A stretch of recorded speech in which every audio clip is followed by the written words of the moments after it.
लगातार सकारात्मक प्रयास किए गए कि सदन का गतिरोध खत्म हो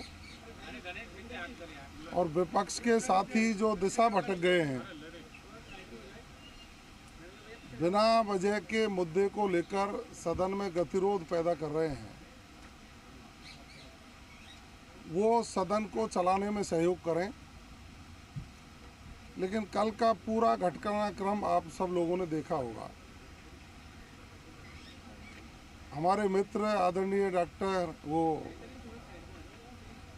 गोविंद सिंह जी डोटासरा साहब, डॉक्टर वो इस चीज़ के हैं केस को बिगाड़ने के गोविंद सिंह जी डोटासरा साहब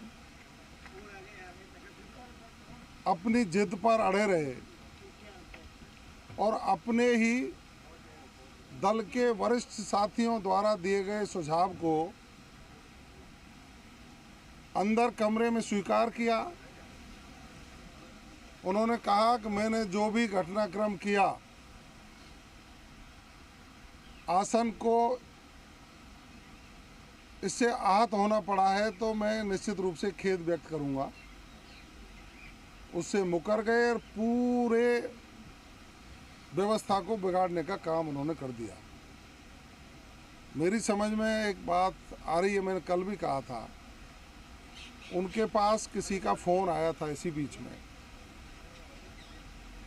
और उसका कारण भी मैंने जब कई जगह जब बात करी, मालूम किया, तो पता लगा कि वो माननीय हरीश चौधरी जी, माननीय पायलट साहब, ये कल यहाँ जब सदन में आ गए थे तो उनको देख करके वो कुछ तिलमिला से गए। अब उससे लगा है कि इनकी अंदरूनी जो कांग्रेस की लड़ाई है, उस कांग्रेस की लड़ाई को ये सदन में लेकर के आ गए।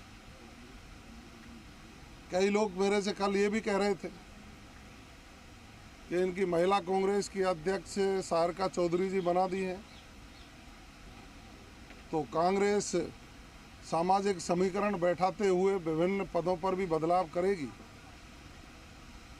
तो वो कारण भी चिंता का हो सकता है कि कहीं न कहीं भाई को ये चिंता सता रही है कि ये लोग रणनीति के तहत प्रदेश कांग्रेस के अध्यक्ष के पद पर तो कहीं नज़र लगा करके नहीं बैठे हैं, तो उस अंतर्द्वंद में वो सदन की कार्रवाई को रोक बैठे, व्यवधान कर बैठे।